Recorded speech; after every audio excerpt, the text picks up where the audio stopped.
तो गाइस कुछ इस तरह का लग रहा है ये गोप्रो चेस्ट माउंट। चलिए चलते हैं साइकिलिंग पे और आपको दिखाता हूँ क्या इसका यूज़ है।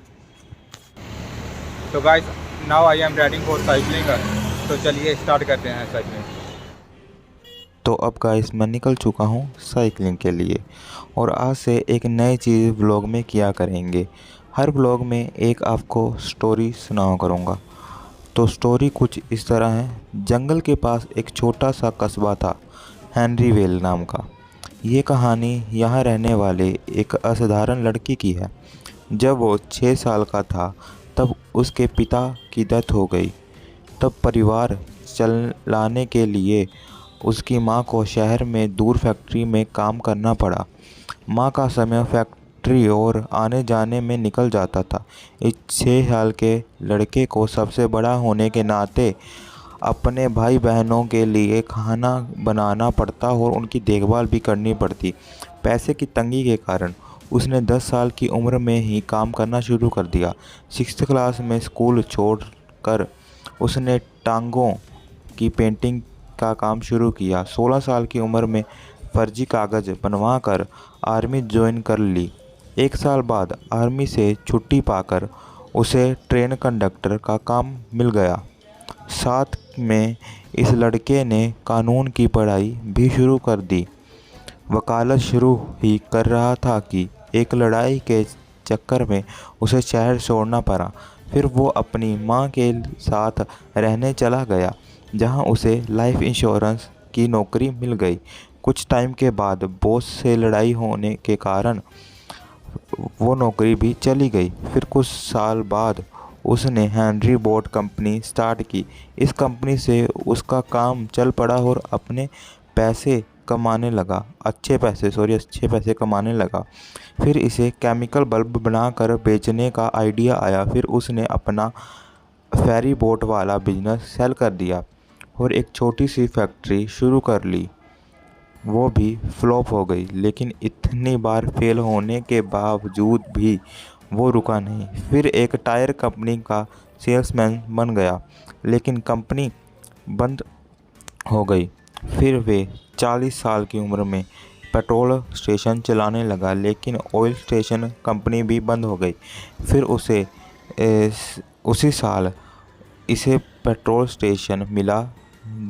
अब की बार ये यात्रियों के लिए नाश्ता भी रखने लगा। उसमें से उनकी एक डिश फेमस हो गई। कुछ साल बाद उन्होंने अपना रेस्टोरेंट खोल लिया। अब पेट्रोल स्टेशन का काम बंद कर दिया। कुछ दिन बाद ही किसी विवाद में के कारण गोलियां चली और इन का कोई साथी मारा गया। फिर 4 साल बाद उन्होंने रेस्टोरेंट के साथ एक मोटल भी खोला, लेकिन आग लगने के कारण दोनों जल ही गए। इसने फिर अपना रेस्टोरेंट खोला ही था कि वर्ल्ड वॉर 2 के कारण मंदी आ गई। इनकी सारी सेविंग्स भी ख़त्म हो चुकी थी। उन्होंने अपनी फेमस डिश की रेसिपी बेचने का सोचा, लेकिन 1009 शेफ, होटल और रेस्टोरेंट मालिकों खरीदने से मना कर दिया। फिर लास्ट में एक रेस्टोरेंट ने ये रेसिपी खरीदी और इसको देखकर और भी रेस्टोरेंट ने ये रेसिपी खरीदी। फिर इन्होंने रेस्टोरेंट खोला। फिर हाईवे की जाते जहां इन्होंने रेस्टोरेंट खोला था, वहां से 7 किलोमीटर पहले ही रास्ता मोड़ दिया गया। फिर वो अपनी वाइफ के साथ कुछ प्रेशर कुकर लेकर अलग अलग रेस्टोरेंट में जाकर उनको अपनी रेसिपी बनाकर खिलाते और फ्रेंचाइजी लेने के लिए कहते। 6 साल तक ऐसा ही चलता रहा। 75 साल की उम्र में कर्नल का बिजनेस चल पड़ा। केएफसी ने फिर 1960 तक यूके मैक्सिमो में और कई जगहों पे बिजनेस फैला दिया। फिर 90 साल की उम्र में कर्नल की डेथ हो गई। तब तक केएफसी के 48 देशों में 6000 रेस्टोरेंट खुल चुके थे। वो गुस्सैल और सेल्फिश थे। वे ज़्यादातर किसी से भी गाली देकर ही बात करते थे और उनका रवैया भी बिल्कुल अच्छा नहीं था। ये सब बातें उनकी इसलिए आपको बता रहा हूँ क्योंकि इसका मीनिंग ये है कि अगर आप में कितनी भी कमियां हों, लेकिन अगर आप चलते रहें मतलब प्रयास करते रहें तो आप एक दिन सफल हो ही जाएंगे। तो कहानी ख़त्म होती है तो वापस राइडिंग पे आते हैं। तो गाइस आज एक बात हुई ऐसी कि मैंने जब वो माउंट मंगवाया था, तो पहले ये बाद में बताता हूँ, पहले इस ट्रैफिक से निकल लूँ मैं। साइकिल का यही फ़ायदा है कि ऐसे ट्रैफिकों में से निकलना काफ़ी आसान होता है। ये सीधा ही चलते हैं, ये राइट राइट राइट, ये हाँ यहाँ से राइट निकलते हैं।